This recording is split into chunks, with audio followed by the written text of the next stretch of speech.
Clogged up crowds, broken escalators, and an evacuation of the con were not what I was expecting from this year's Momocon, but I got a front row seat because this year I had the honor of judging the cosplay contest. So I was excited, but nervous, because last year's contest was a disaster. Panic at the signups, terrible hosts, and even an injury on stage. But after an outcry from the community, Momocon promised that this year would be different. But was it? But as we arrived on Thursday, my first order of business was booth setup and macro data refinement. I won't tell you why Joe's Mark S cosplay is covered in blood now, you'll just have to finish season 2, but with me now as Heliar, this marked our very first couples cosplay. Yes, it's been 5 years and we still haven't done one. Also, I did get nude pumps for Heli, but we were staying in the Omni and I wasn't willing to destroy my feet on the first day of the con, so I wore flats to deal with the enormous walk through the Georgia World Congress Center. While Momocon used to be in Hall A, which is adjacent to the Omni, and this year hosted a robotics conference at the same time, which normally would be like, oh god, the normies are here, but the robotics people were cool. They had robots walking around, and the people attending were super chill and even hype about the Momocon cosplayers. Anyway, nowadays Momocon is down in Hall B, the largest of the 3 halls of the GWCC, the largest convention center in the state at nearly 4 million square feet. It's big enough to host Momocon's growing crowd, but it's a hell of a walk when your bad knee's acting up like mine was. Though we immediately saw a giant problem because even with it being Thursday, the crowd was already intense and made worse by the fact that not only were the escalators under construction, the sign said that they wouldn't be done until 2027. This is going to be a problem. Oh no. But we got down all the escalators and finished our journey at my booth, where we were delighted to have somebody want a picture of Heli and Mark, because the last time Joe wore the Mark S cosplay, nobody knew who he was, so this made us very happy. Anyway, one of my favorite things about Momocon is the dealer's room is actually open on Thursday, so this booth got started up immediately, and I have some cool things to tell you about it. So the only thing I had for sale this year were these 4x6 prints that I call signing cards. It's an idol culture thing, but all of the proceeds from these cards are going to the Campaign for Southern Equality, a charity org that's working to build a South where all LGBTQIA+ people are equal. But the goal was to raise $1,000 for them, so I got enough cards to exceed that. And while I know my audience pretty well, and know most of y'all are gonna be like, woo, I was pretty scared of having some random person yell at me, because like we are still in Georgia. But today it was only woo, because this one kind person donated $200 all on their own. So let's praise him in the comments. And while I did not count the money for each day, I did on Thursday, and our ending total for just a few hours at the booth was $415 raised for the Campaign for Southern Equality. I need more footage of you. I need you to walk in front of me. Let's go. I can't walk backwards. I know, but I just want to film how good you look. You look so good. But with the booth winding down, it was time to see if Momocon was serious about fixing its contest problems. So let's back up a year and talk about the 2024 disaster. I actually completely missed last year's contest, but I had caught wind of the early mishaps because it all started with something that I critiqued Momocon for 2 years ago: the lack of online signups. For years, to get into the contest, you had to enter the chaos of getting in line at the con and just hoping you would get a spot. This is a problem because lots of people start their builds with a specific contest in mind, so it sucks when you won't know if you'll actually be in it until day of. But last year became more chaos than usual when the sign-up table got moved day of, meaning that the already built up line had to move, and line cutting turned into an unnecessary, cutthroat, chaotic scramble for spots. Apparently, the cosplay department did not make this change. Whoever did the room layouts did. And after the con, because my friends saw this happen firsthand, I emailed the cosplay director myself, begging them for online signups. And a few months ago, it was confirmed. For the first time ever in 2025, they would have not just online signups, but also vetting, lowering the cap from 120 to 100 hand-selected contestants. So that was great, but the problems did not stop there. Last year's stage show was plagued with folly and woe. From letting someone MC when they had lost their voice. Next we have Wolf's cosplay as Roselia from Barbie Island Princess. Usually it sounds better when I don't sound like this. To a contestant tripping on the ramp leading to the stage and being unable to get up. And on top of that, despite the fact that just a few months prior to the 2024 contest, me, who was a guest at the con that year, had put out a video where I laid out why it is weird and not fun to tell the winners that they won backstage just to get them on the stage faster instead of letting them hear their name be called when the award is actually announced and have that moment of shock and surprise be punctuated by the excited cries of the audience. Momocon, who had never done that before, did that. Basically, last year the cosplay directors had the wrong people in their ear, and location organizers at the con who did not understand what cosplayers have come to expect. They especially did not understand what my many tutorial-born children in abundance in their contest have come to expect, because the cosplay director was actually completely unaware of this channel until 3 days before the 2025 con, when I told her myself, even though I had put it in my application last year and had applied as an online personality, but was sent over to be a cosplay guest, which was fine because I am a cosplayer. But the cosplay department just knew me as a local cosplayer and not the internet's loudest complainer on cosplay contests. And I mention this because I think you'll see that Momocon isn't paying the cosplayers a whole lot of attention. But this year,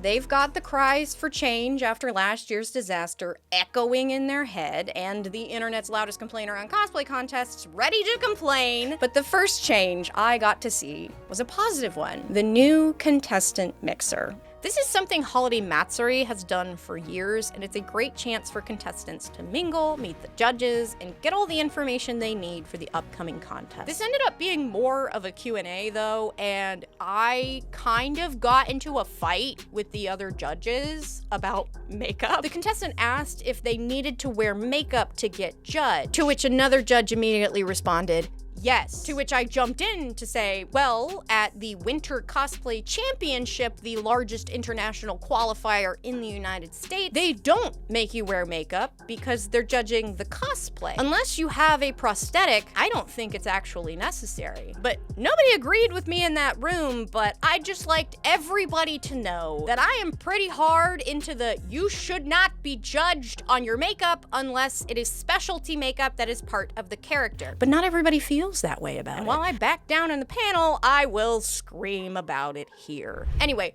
Thursday was also kind of my only chance to check out the con, so we walked around the gaming hall now that Dealers was closed. They have a massive arcade with everything from retro games, tons of rhythm games, claw machines, so many dance game setups, and a huge tournament stage for fighting games, CRT setups for older fighters, a huge board game rental area, and a very well air-conditioned TCG spot. But with one goofy shot of me and Joe in an elevator that nobody was using. I hope all of the people on the escalator that just watched us do that, at least somebody knew what the hell we were doing. Severheads on there. Severheads? Yeah, that's what they call them on Ludwig's podcast. Marcus eats it in and out. And a Heli R compliment right to me. That was a are you Heli R? That wasn't an are you Marcus.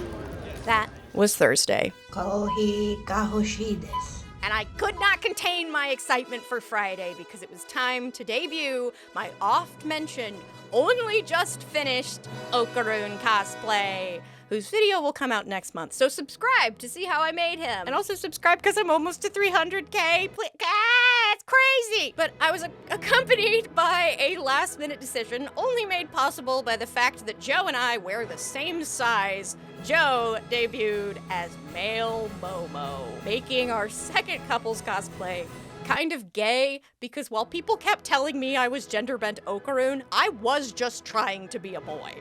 Y'all saying that boys can't look feminine? That's hateful. But I am so happy with how this cosplay came out, but I still really have no idea how to pose like a man.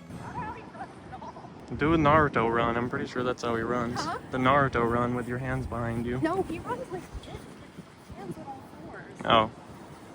I can't do that though. While I'm still working on the full video of making my Ocaroon cosplay, I will tell you about his planning stage because I planned him with an incredible organizational tool, Milanote, the sponsor of this video. Milanote is a tool for organizing your creative projects. It's an online canvas designed to help you plan, brainstorm, and even collaborate on ideas. The other day, I was looking through some old files and I came across my old system of planning cosplays, which was a completely uninformative, no aesthetic having list of links. No reference photos, no visible indicator of what the links go to, and no organization. But with Milanote, I can keep track of all the links for fabric I want to use, how much fabric I'll need, to jot down notes for quick ideas on how to do things. And if you aren't sure where to begin, Milanote offers more than 100 built-in templates for you to get started on any type of creative project. But I go in with nothing because that's what works for me. But I like to get all my reference photos together and create a mood board complete with accurate colors pulled out by the color picker. I like to do to-do lists with, and let me be a design nerd for a second. The to-do list boxes, when you check them,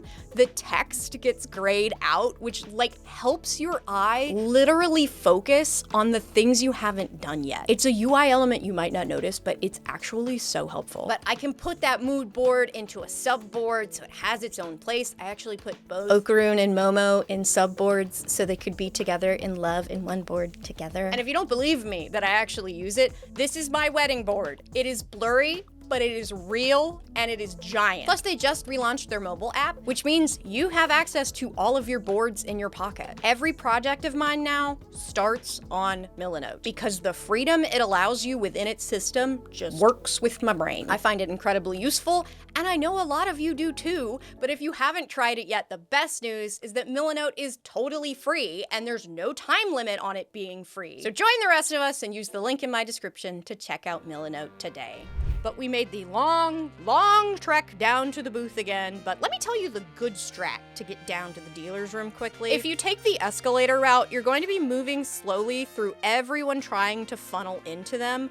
But if on the top floor, you walk all the way to the end, you will find a staircase and an elevator, and you can take either all the way down to the dealer's room entrance. But this time we took the escalators like sheep and got down to the booth for another charity raising marathon. And we did awesome. So many people double donated, I got more presents, and there was a little bit of a problem in that despite our best efforts to herd my line around the side of the booth, we kept blocking the walkway. So as we were leaving to go to lunch, some of the cosplay staff came over and added tape to the floor so that the line could serpentine. And thanks so much for that, y'all. That was awesome. But hey, Momocon, why are the same people running your contest also having to be the people to take care of the cosplay guests? But somebody brought a Joanne's remnant of giant scissors for me to sign, rest in peace. But we were also blessed by the presence of the Pikachu girl, who I cannot believe has still never been an official cosplay guest. She should have a throne somewhere in the con at this point.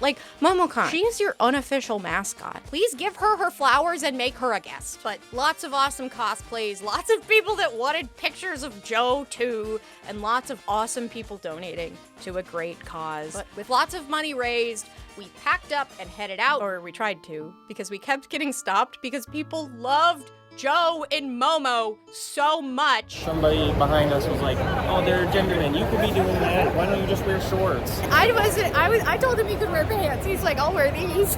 Well, I'm sure they mean instead of a skirt. I can't believe how outshined my handmade, fully lined jacket and handmade pants with a functioning fly. I made pants, y'all. And I was getting outshined by a man wearing shorts. He's so cute.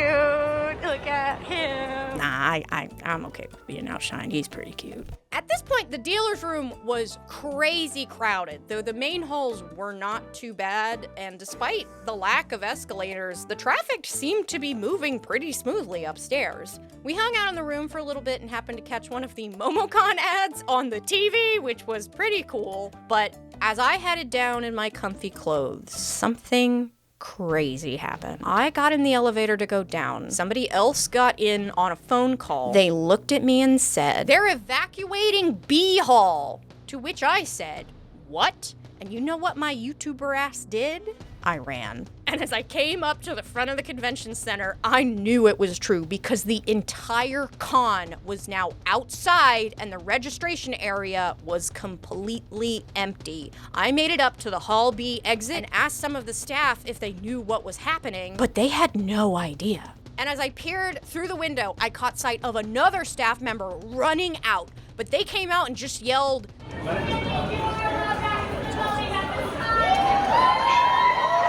but we had prejudging in like 20 minutes, so I tried to call the cosplay director, but she didn't pick up, so I just called Pins. Dude, they evacuated B, and now they're letting everyone back in. But they evacuated the entire building. The entirety of Momocon is outside, but they just screamed that they can come back in. To which Pins said, "Why are you cursed?" I just not my fault. I am just cursed now. So I got through the doors and I walked over and tried to ask one of the security people what happened, and they just said there was an emergency situation.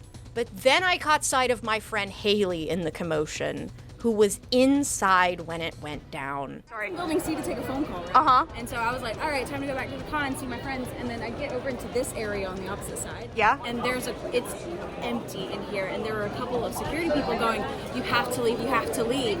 And I was like, but my friends are downstairs. They were like, it doesn't matter, you have to leave. I was like, is there any way that I can get back in the building? And she was like, yes. And then whenever I came back in through building A, Yeah. they were like pushing everybody out in this section. Jesus. Someone touched me. I was like, I'm literally trying to go to the bathroom because it was right there 10 feet away from me. And they were like, there are other bathrooms down the way. You have to leave. And I was like, what is happening? I asked the staff, the Momocon staff had no idea. The security staff said it was an emergency situation. I heard a rumor, but I don't know if it's true. What was the rumor? So the rumor Haley told me ended up being the only explanation I ever heard. There are some Reddit posts seem to correspond to the right time, but Momocon and the GWCC never posted about this, so I won't share the rumor with you, but I will tell you that we know that nobody was hurt. But the judges and the contestants made it through all of the commotion, and prejudging started up. Prejudging, by the way, is where the judges get to look at the cosplays up close and really get to see those details and find out whose craftsmanship stands above everyone else's. But first, let me introduce the other judges. This is Josh, aka Artemistic, Rachel, or Foxy Cosplay, and Neverending Dreams, or Monty. Momocon does judge distinctions in a very strange way, though. So Josh and I were assigned to be sewing judges, while Foxy and Monty were the fabrication judges. This is not how most contests do judging at all, but Momocon separates their awards between fabrication, or armor making, and sewing awards, which is a common thing to do, but most people at the level where they can be a judge should be pretty well versed in all things cosplay. But at Momocon, I was just supposed to be judging sewing. While I may not have had the knowledge to ask the robot about the custom wiring and programming on the Raspberry Pi that he had inside so that he could see out of a camera and have custom sound effects because electronics are magic to me, I did ask if he had a CNC machine, and he did not. It was all cut with a table saw, which means I now know that he had to go through measuring everything precisely, and for a wooden build on a body, that makes it even more impressive impressive. So I just think the distinction is silly. Anyway, we didn't actually have too many entries tonight because most of the prejudging is done on Saturday. But after some late night me time, I want to go to the room and be alone. I finally got to see Pins and Snip's new Pikmin Bloom cosplay. Okay, so we have a shelf for my external, and then that one has my phone, and then this little drawer. Are they glued down? Yes. This one is filled with my trinket. I took the trinkets out from earlier, but trinket from today, from this evening. And then this one has the fan, and that one holds my water cup, so I don't have to keep getting a water cup. And if we look back there, there is my empty bottles, and there is my full water bottle. That people thought was a train. Like, Snip is a train, but Pins is not the caboose. Pins is a bus. A bus ready to isekai us all into Saturday, which was just more comfy clothes because I'm an isekai protagonist now, and that means sweats, duh.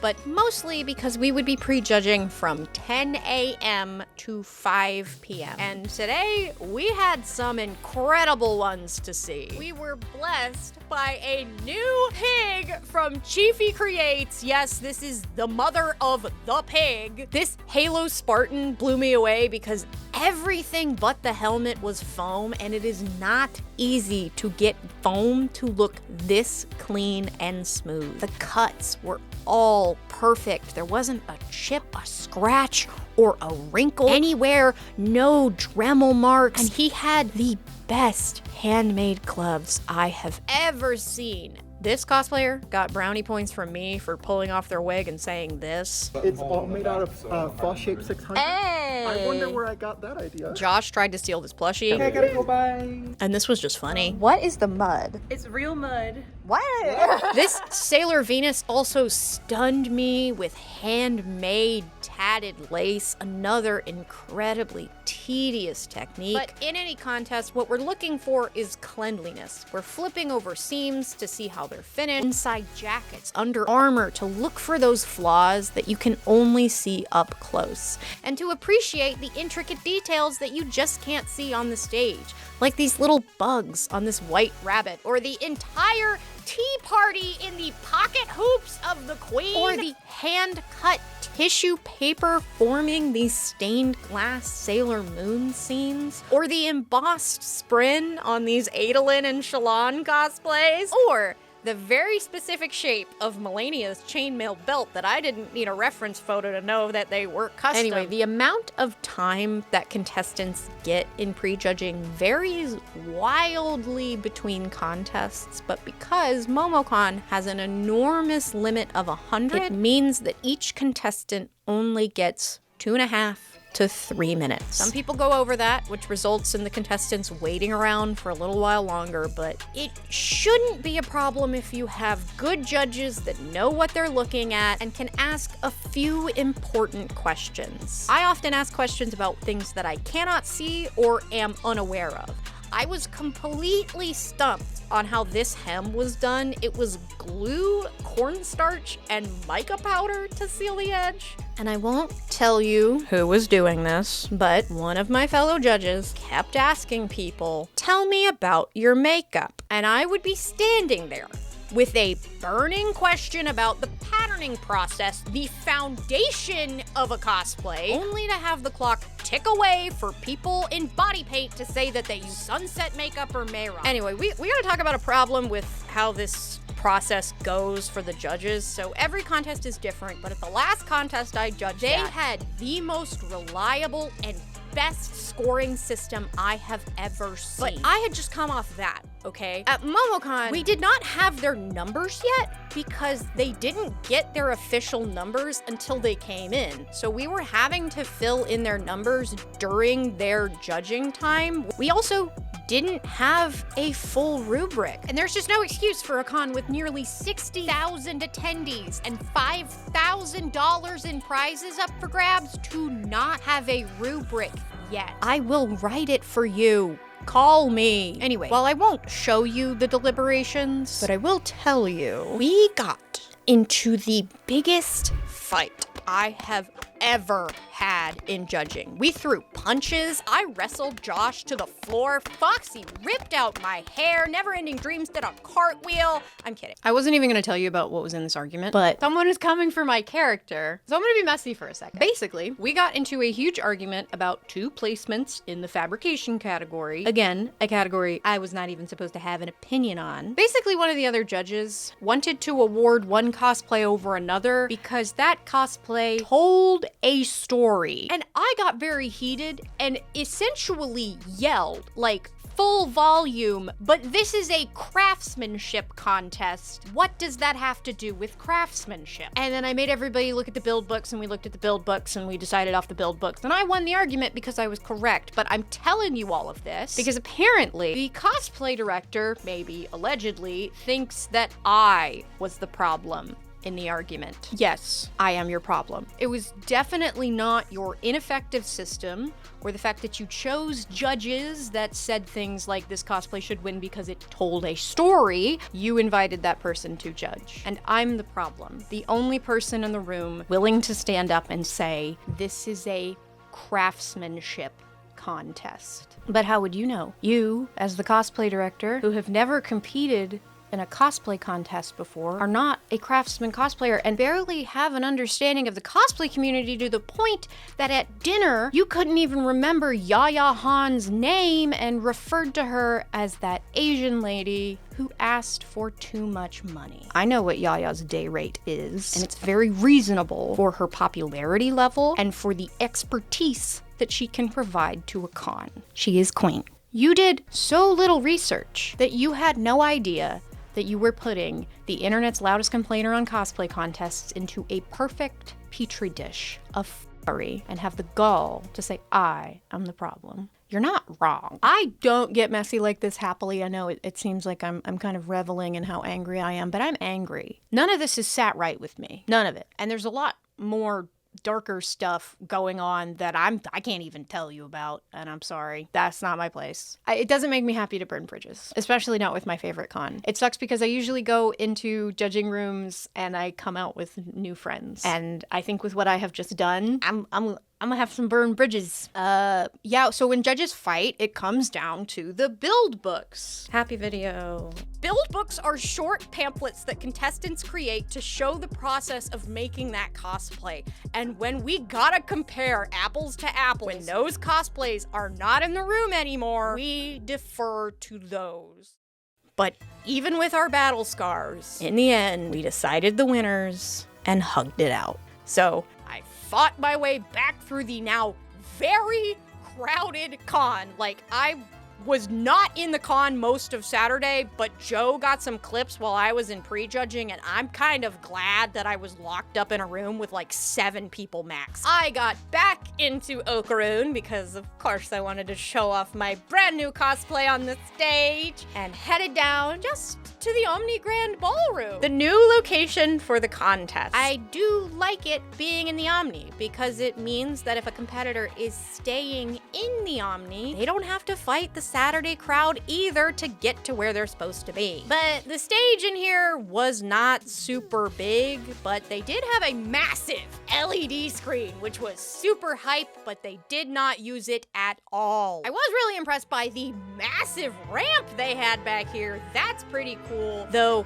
it was being taken up by a strange green blob. But I was quickly told that somebody named Momo would be the first to walk the stage, and then the judges would be presented one by one. But I was like, who's Momo? But then Jesse showed up. So I met Jesse in 2018 when we both won our first placements here at Momocon, and he is a cosplayer, so I figured he would be respectful, but he started to give the contestants a pep talk, and the version I heard was basically, the friends you make in line are the real trophies. But he probably should have been using this time to go down the line and make sure he knew how to say everyone's character names right, because the question remained, can he pronounce things right? But as 8:30 hit, I was ready to get up there, but then the contest started with the car showcase winners. This does not need to be part of the Craftsmanship contest. Joe texted me from the audience that nobody in the crowd had any care for this. And backstage, all we could think about was the people waiting in the wings who had been wearing full suits of armor since this morning. Anyway, with the cars finally off the stage, I finally figured out who Momo was. The green blob was a giant Momocon mascot that was apparently made by the incredible God Save the Queen's fashion. And it was just fantastic. I got to pet it, and it is very soft. But they had Momo do the traditional strike 3 poses and then leave to both hype up the audience and show them how the contest works. But then it was the judges' turn to hype up the audience. But I was nervous because I had still not learned how to pose like a man. Would I be able to look cool? Or would everybody call me gender-bent Ocaroon? Yes, Sarah with Sarah Spaceman Cosplay!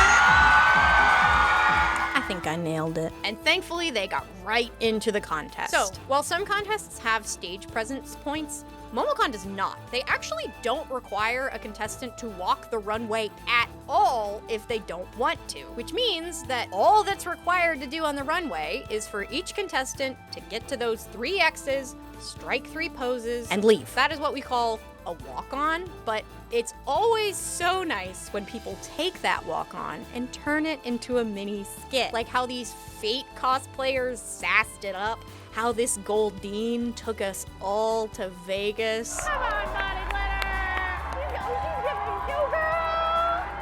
She said this is Vegas Momocon! And how these original Alice in Wonderland designs made us feel late to the tea party. But I ended up a little confused about a few of the walk-ons because there were a few entries that we had not judged. Despite the fact that with the online signups, Momocon vetted the contestants, meaning you had to be accepted as a competitor, they did not change the old policy that you can be a non-craftsman, not get judged, and still walk the catwalk. And I just think that probably feels very unfair to the people who didn't get in. Like, it's not a huge deal. It's not like you can win for just walking the catwalk. If you have to get into this contest, the only people on the stage should be those who were accepted. Different weird stuff. So Jesse, frankly, should not have been emceeing. As Momocon Kanaime from Helula Magi Modu. Madoka Kaname from Puella Magi Madoka. Thank you. Thank you. I tried to help with this Kefka too, but I hadn't figured out that my mic didn't work yet. Kefka. Oh, mine's dead. But y'all, really, how do we not know how to say Hatsune Miku? Hatsune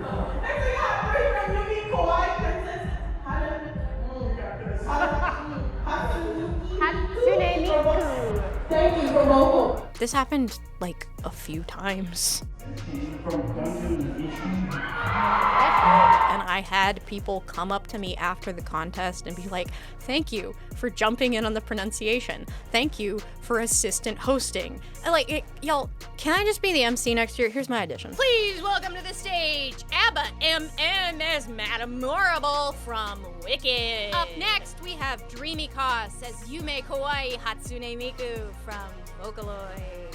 I talk into a mic for a living, y'all. Call me. Like, okay, hee ha ha, he said the word wrong. But like, getting this right is actually really important for both the cosplayer and the audience. Cosplayers dream of that moment of their name being called, and they work for months to bring these characters to life. And it's disappointing and kind of disrespectful to have that moment flub. And for the audience, if the person doesn't know the source material, they're relying on that announcement to know what really cool character they just saw and may want to go check out. Another issue is that the contestants got a different number when they got in line, and this is just a bad idea because it means that the numbers could get mixed up and result in the wrong person being called for an award. And that's something that cannot be undone. The contestant number should never change and should be set in stone. A few years ago, I dubbed Momocon the best contest in Atlanta, but that was before I saw it from the judges' side. And that opinion still rings true, kind of, when you compare it to the other contests here. Momo does still have the most awards and is the only contest in the city to separate sewing and fabrication. But like, I know DreamHack has a rubric, which makes it a contender, and that's just wild. But when I compare any of these to the caliber of contests that I've been a part of across the country and around the world that are run by people with competitive cosplay experience, nothing in the City of Trees compares. But I think Momocon could if the con supported it more. And Momocon is my favorite convention in Atlanta. But its contest is being outshined by smaller cons with smaller budgets. And I think it's time that the people at the top start looking at cosplayers for what they are. Valuable. I just get the overwhelming sense that the people in power don't realize how much competitions mean to people. But thankfully, the awards this year were done in the traditional way. The contestant was announced, the judges got to say something about why that cosplay won, which included me admitting that my judge's choice was mostly fandom bias. They were also made with all recycled materials. They did a lot of different really cool techniques, but it was mostly because it's from the Stormlight Archives, and this was awesome. While it does make for faster awards to have the winners already backstage, doing that lessens the emotional impact on the winners. When they don't know until it's announced, the crowd gets to see that cosplayer stand up and rush to the stage and see their faces beaming with pride and excitement, which just makes for a better show. I also just want to say, choosing these winners was some of the hardest decisions I have ever been part of making in my 7 years of judging. But those decisions were made even harder by the current process. The numbers, the lack of time, the amount of people that we judged, they might all seem like little problems, but they add up. Momocon, you need more cosplay staff. You need to spread out these duties so that these people have the energy to put on this event. An event that was so full that they had to turn people away at the door. Let's not forget that this show also features up to 100 people that are not paid for the entertainment, the excitement, and the emotion that they are providing for free. Your contest means a lot to a lot of people, Momocon, including me, and I want it to be as great as I know it can be. So keep changing, or I'll make you. And we kind of already did. Best in Show at Momocon has traditionally only been available to individual entries, not duos or groups, but these two threw that down the rabbit hole. We have the queen herself and her little rabbit. Alexis Chavez, the queen of hearts, and White Rabbit from Allison Wonderland. You guys can't see this. There are little scenes inside of these on the side. I would also point out that I believe that this is the first time that a duo has been selected as Best in Show. You may think it's unfair to award the Best Individual Masters award to two people, but if the rule means that pairs can't win Best in Show, then off with its head. It's also always so amazing to be part of congratulating the winners and telling them all how incredible they are. Oh my god, no. You know how many jackets I flipped in and went, and then there was weird stuff? Though sometimes those descriptions are not entirely eloquent. Those were so good. On Friday when we saw y'all, we were just like, oh shit! Oh shit! Also, thank you, Pins, for all the stage shots. But with the contest finished, I still needed to find that any of mine. Where's the bloody man? You all seen a man covered in blood in a business suit? Oh, his costume? Yeah. Severance? Yes. I love his first one. Yay. That was so good. Did you tell him I loved his wise old man? Yes, I will. I will absolutely do that. I did eventually find my businessman in our room where we partook in a job well done, mysterious lime-flavored drink. Boys in suits. Boys in suits. Boys in suits. I've got a juice box in my pocket. I have a full-ass juice box. This cosplay is great because it has big-ass pockets.